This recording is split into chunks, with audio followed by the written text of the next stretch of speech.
Hi Arne, how do you sum up tonight? Disappointing, because you play football to win a game, and that's what we didn't do. For me, it was a different loss than the one we had against Palace. Because for me there was a lot more to like, especially in the first half, which was maybe different to the Palace game. And in the second half, it became harder and harder for us to create. First of all, because they were fighting with all they had, so you always have to give credits to them. Second of all, because we hardly played in the second half. It seemed that... And with hardly played, I mean the ball was hardly in play. It seemed that at times it was mistakes that were causing you more of a problem than anything Galatasaray were doing. And you've spoken a number of times about the need to manage minutes, but at the same time getting a balance with continuity of selection as well. Yeah. So do you see that rotation as having an impact in those individual mistakes that kind of halted the momentum at times? That's difficult. There can be so many reasons why an individual makes an error pass or a mistake. What you see is, and I think I've explained this many times, that there are a few players from us that missed pre-season, so you simply cannot play them every single game. Yeah, you can, but then that could become a risk of players getting injured. We see this more and more because the demands go up more and more, and if the demands go up, you have to prepare players for these demands. And so yeah, that means that it's not always that I want to rotate, but sometimes I just need to, because a player is not ready to play 3 times 90 minutes in 7 or 8 days. Because as much I like my squad so much, but we don't have 25, 26. So if we end up with 2, 3 or 4 injuries, 15 or 16 players, where Rio and Trey or one of these two are 15 or 16, need to play almost all the minutes, and then things can become complicated. So, but this is a decision we've made together. I completely believe in this, because if you have 25, it's very hard to manage your squad.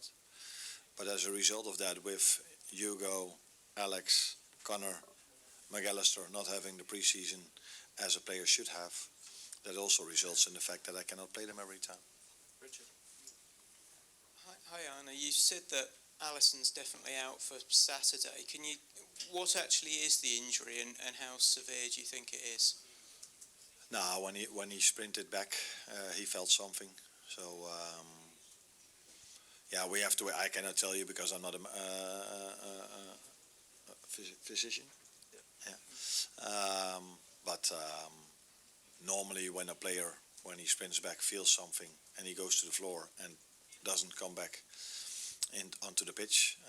That's, by the way, what did they 112 times, being injured and coming back on the pitch without any pain.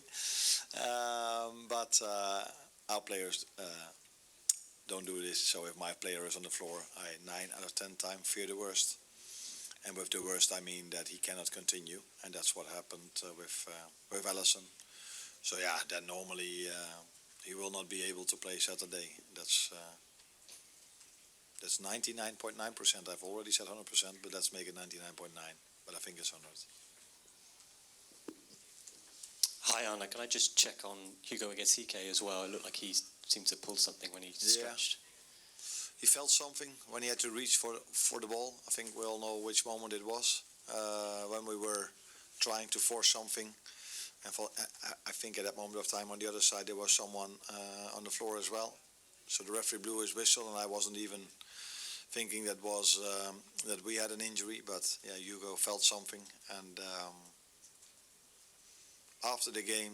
But yeah, that's always the difficult thing with these moments. Then players feel like, it's not too bad. But yeah, when you just walk around, it's something different than when you make a sprint or when you have to shoot on target.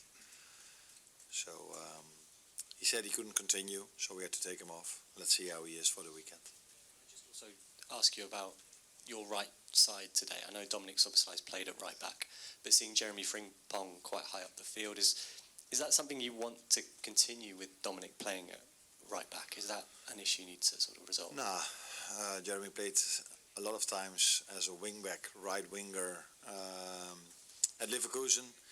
He played there in pre-season for us. He's one of the players that can replace Mo in that position.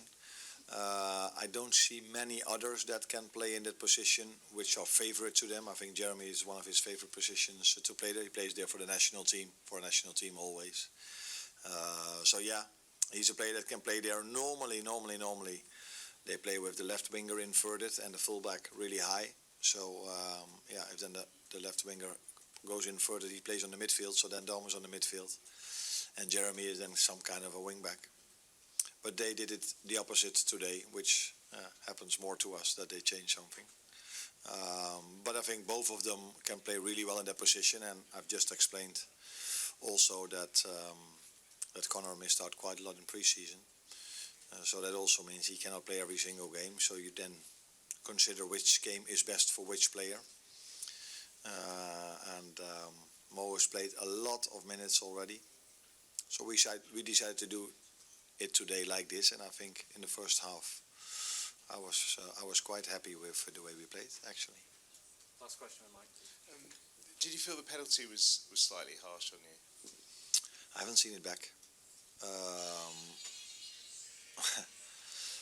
But there was no contact with the feet, and I don't know if you've been to all of my press conference, but the last few weeks I'm talking quite a lot about that we are a very fair team, and I think maybe this was a situation where their player was really smart. He felt something and made it feel as if it was an unbelievable hit. And the referee said, yeah, there's contact, and then the VAR cannot overturn it if there is contact. Although he did overturn the contact in the last minute when we got a penalty. This is something we have to accept.